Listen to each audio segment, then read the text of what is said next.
Hello. Something you don't know.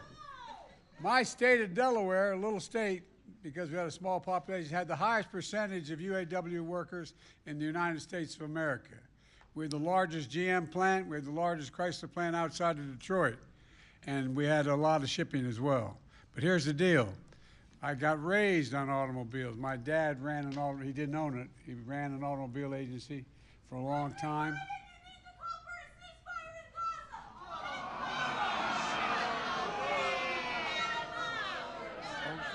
No, let it go.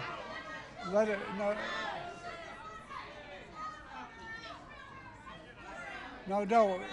let it, it's okay. Anyway.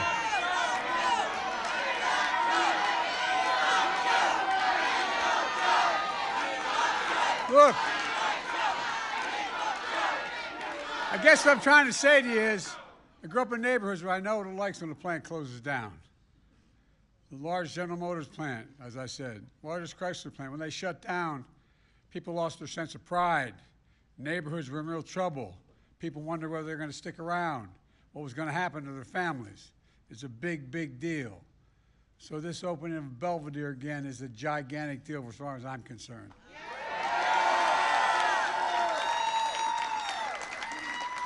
Matt, the UAW in Boone County is lucky to have you, pal. It's good to be in Illinois with so many friends. And Gov, you've done one hell of a job. You work so darn hard to get jobs back here in Belvidere. And by the way, you don't want to be on the other side of this guy. He knows what he's doing. And two members are here from the outstanding congressional delegation, Bill Foster and Eric Sorensen. Bill, where are you? There they are.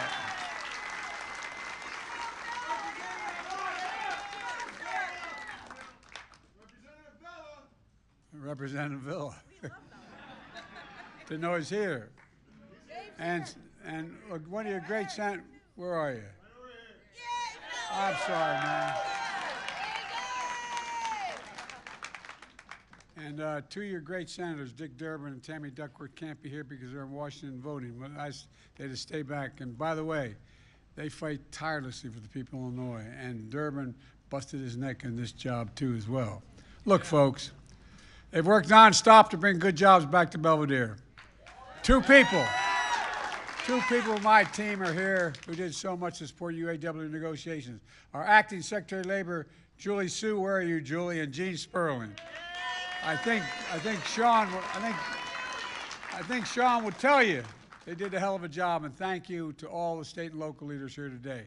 But most of all, to the members of the UAW, you're tough as they come. First outfit ever endorsed me as a 29-year-old kid when I was running for the United States Senate, and with me my whole career. You know, the fact is, it starts at the top, though, with Sean Fain. Sean, you've done one hell of a job, pal. When I called Sean to congratulate him on this historic deal with the big three automakers, he said, the credit goes to all of you out there, and it does. And it may be true, but it doesn't hurt to have a leader with a backbone like a ramrod. And that's Sean. You know, he and the entire UAW proved what I've always believed. Wall Street didn't build America. The middle class built America. And unions built the middle class. That was true in the 20th century. It's still true today. And Americans know it. That's why unions are more popular today than they've been in decades. About 6 weeks ago, I went to Bellevue, Michigan, to join your brothers and sisters in the picket line. I brought back a lot of memories of my marching on picket lines as a United States Senator. But what I didn't realize, it was the first time a president ever did that. It was second nature. No, I'm serious. I didn't know that. That shirt looks good on you. Well, I tell you, I've worn this shirt a lot, man. You have no idea. I've been involved in the UAW longer than you were alive, man. Look, that day in Michigan, I said the auto strike was about a simple proposition. You guys sacrificed to save the automobile industry. from the middle of a finance. No, that's a fact. You did. Some of you weren't around. You were too young. But I mean it. But the financial crisis more than a decade ago. And now the auto companies were doing incredibly well. So auto workers should be doing incredibly well as well. You saved the auto industry. And they should step up for you. A simple proposition. You kept the picket line going for 46 days. You kept your negotiations working around the clock, negotiators. And in the end, the deal you reached set a new standard. Over 30% increase in wages with cost of living adjustments. Bigger pay increases over the next 4.5 years than the last 22 years combined. Greater retirement security, more paid leave, and commitments by the big three to create thousands more full-time middle-class jobs, investing tens of billions of dollars, building the auto future made in America. Look, folks, these deals are game changers, not only for UAW workers, but for all workers in America. Just ask the folks at Toyota, which last week announced it would significantly finally increase wages for their workers. You had no choice. They had no choice because of what you did. You helped everybody. And look, I want to thank you for your commitment to the solidarity for exercising your right to bargain collectively. You made this happen. And by the way, it's a bigger thing I think even you all realize. You're changing the face of the country economically. I also want to recognize Ford, GM, and Stellantis. They negotiated ultimately in good faith. And as a result, all the workers will be rewarded. And the iconic big three are going to still lead the world in quality and innovation because of you. Yeah. Look. But I'm a little selfish. I want this type of contract for all auto workers. And I have a feeling UAW has a plan for that. The future of the automobile industry will be made in America by American union workers. And I see the future here in Belvidere. Belvidere Assembly Plant was the beating heart of this community for nearly 6 decades, just like it was back in Delaware, where I was raised. 8 months ago, the plant idled indefinitely. 1,200 of you lost jobs. When that happens, a community loses more than jobs. It loses a sense of pride, loses a sense of being, loses a sense of dignity. What do you turn and say to your kids? What do you say to one another?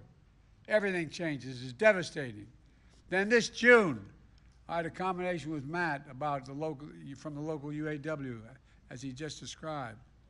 He said, tell me, what's going on with Belvidere? He told me how critical it was to get that plant up and online again.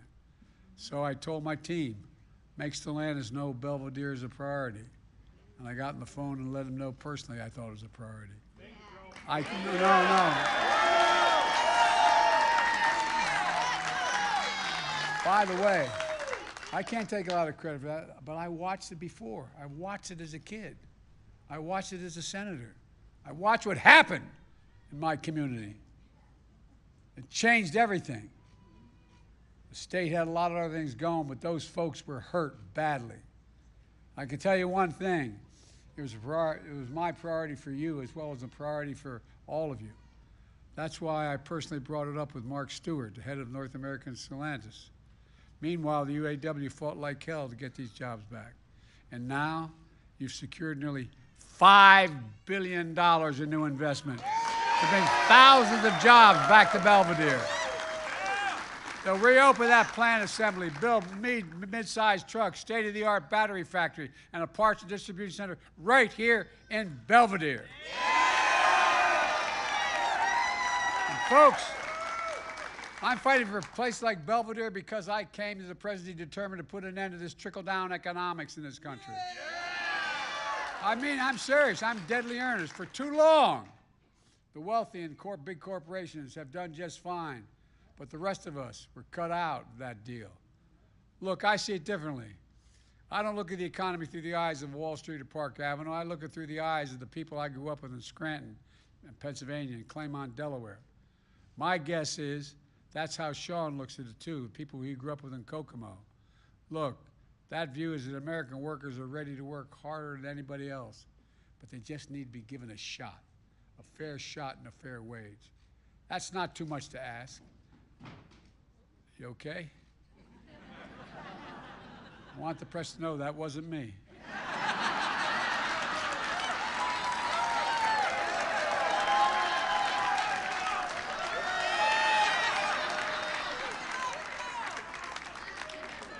You know, my dad used to have a saying, for real. He'd say, Joey, a job's about a lot more than a paycheck. It's about your dignity. Yeah. It's about, no, it really is. It's about respect. It's about your place in the community. It's about being able to go home and look at your kid in the eye and say, honey, it's going to be okay, and mean it. Yeah.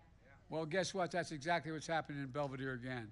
Yeah. With this UAW contract, you'll be treated fairly. You'll get a fair share of what you produce, and you'll get the dignity and respect you deserve right here at home.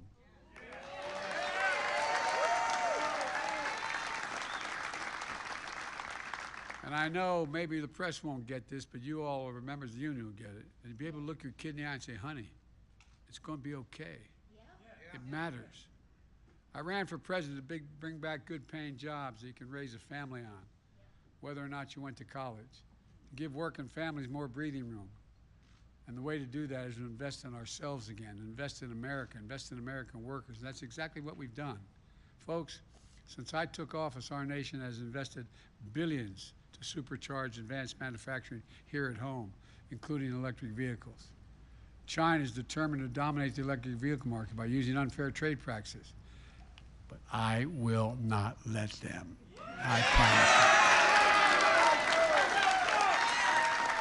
you. I mean it. Look, let me give you an example. America invented the semiconductor, those little computer chips about the size of the tip of your little finger. They power everything in our lives, from cell phones, to refrigerators, to automobiles.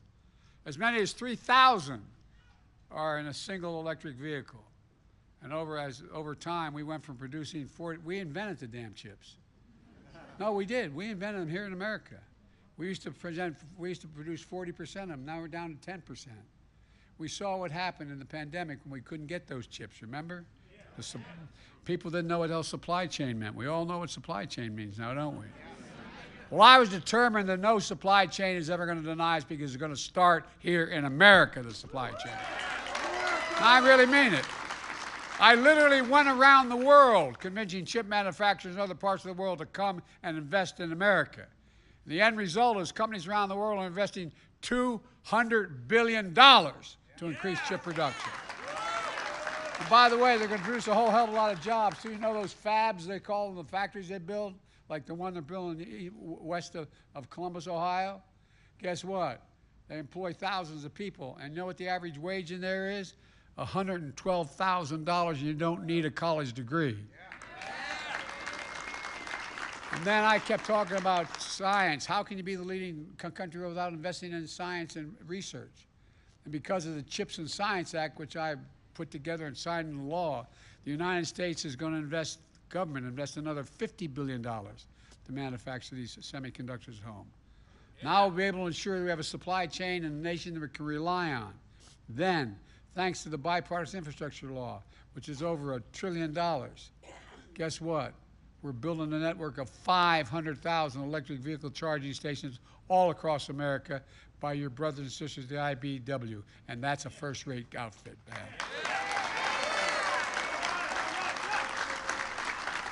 These charging stations will be easy to find and reliable as any gas station. You'll be able to travel across the nation. And then we had the thing called the Inflation Reduction Act, which I put together, which I might add, not one guy on the other team voted for. And that law has driven nearly $100 billion in investment in electric vehicles and EV batteries here at home. And my administration announced a $12 billion to convert the existing auto factories to manufacture electric vehicles if they're in the transition. Because I strongly believe when a company transitions to a new technology, they should retool, reboot, and rehire in the same factories with the same workers in the same community that existed there before. They should get the first shot at the jobs. That's what you made happen here in Belvidere, and it should happen all across America. Let me tell you all the investments we're paying for, we're paying off. Sales of electric vehicles here at home have tripled since I took office. 80% of electric vehicles on the road today were made in America. And that means good paying jobs for American auto workers. That also means, let's think about this. When my predecessor, the distinguished, anyway.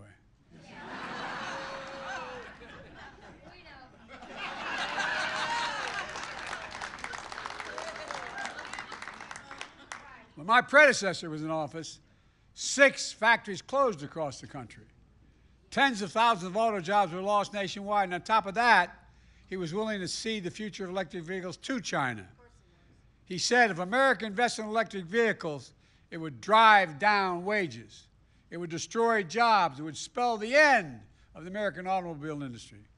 Well, like almost everything else he said, he's wrong. And you have proved him wrong. Instead of lower wages, you want record gains. Instead of fewer jobs, you want a commitment for thousands of more jobs. Instead of less involvement and investment, you encourage American automakers to invest $40 billion in the American auto industry beginning now. $40 billion. And then we're going to shut down. Remember my other guy? And here's the difference. When you're in the middle of a fight, I stood and others stood with you shoulder to shoulder on that picket line. My predecessor went to a non-union shop and attacked you. Yes, he did! Yes, he did! I hope you guys have a memory. Where I come from, it matters. The truth is, if you hadn't listened to him, thank God you didn't. If you listen to him, since I became president, thanks to the investments we made in more than 20 new auto plants have opened across America. 20 new auto plants opened, not closed. And as a matter of fact, more already on the way, and 0 closed. My administration will keep working to make sure UAW has what it needs to outcompete China and everyone else in the world. I've reminded other world leaders it's never, never, never been a good bet to bet against America. It's never been a good, not a joke, not a joke. When we invest in America and Americans, we never lose. Look, it's been true through our history and it's still true today. Folks, you know what I knew growing up. For too long, the economy hasn't worked for working people in the middle class. And again, that's why I'm determined to build an economy, to build from the middle out and the bottom up instead of the top down. Not a whole lot trickle down to my dad's kitchen table from that trickle down economics. When we do that, the poor have a ladder up, middle class does well, and the wealthy still do very well, even though they don't pay their taxes. No, they got to start paying more tax. Corporate. Yeah! We all do well and America prospers. And the critical piece of growing the economy is worker power. I'm not just saying that. From an economic standpoint, it's worker power. You know, the agreements forged by Sean and the brothers and sisters of UAW show how collective bargaining gives workers a seat at the table. And when that happens, you ensure your wages and compensation honor your contributions. And your employers succeed as well. They don't lose, they succeed. They do better. They secure the pay and benefits you can raise on family on, retire with dignity. And I might add, the deals you struck show how collective bargaining works for companies as well. Yeah. Look, the strong relationship between workers and management can mean record profits leading to record contracts. We're seeing it across the board, from UAW to rail workers, to port workers, to Teamsters, to health workers, to writers. Did you see they settled a strike? And you guys are really a harbinger. They settled a strike in Los Angeles. Now you'll be able to see whatever the hell you want to see. But look, it matters.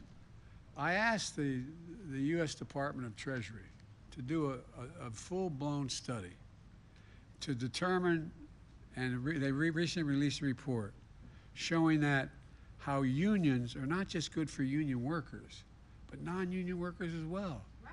You're right. No, but everybody, for the longest time, you know as well as I do, 10 years ago, the reason we were in trouble was unions. It's the exact opposite.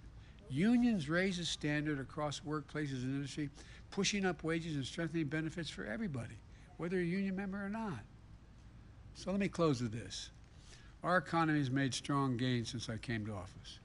We have the strongest economic growth and the lowest inflation rate of any major economy in the entire world. We got more to do. We got more to do.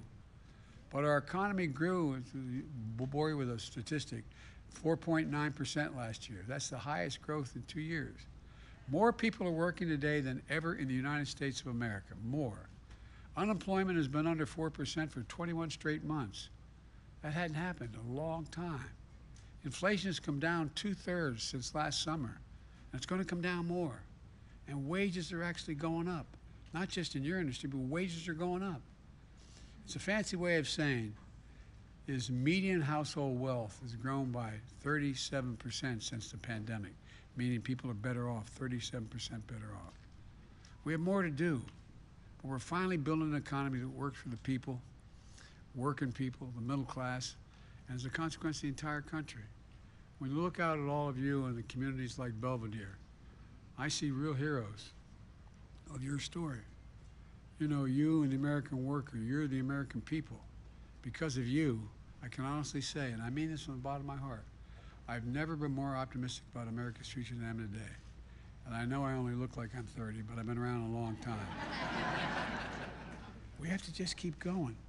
Think about this.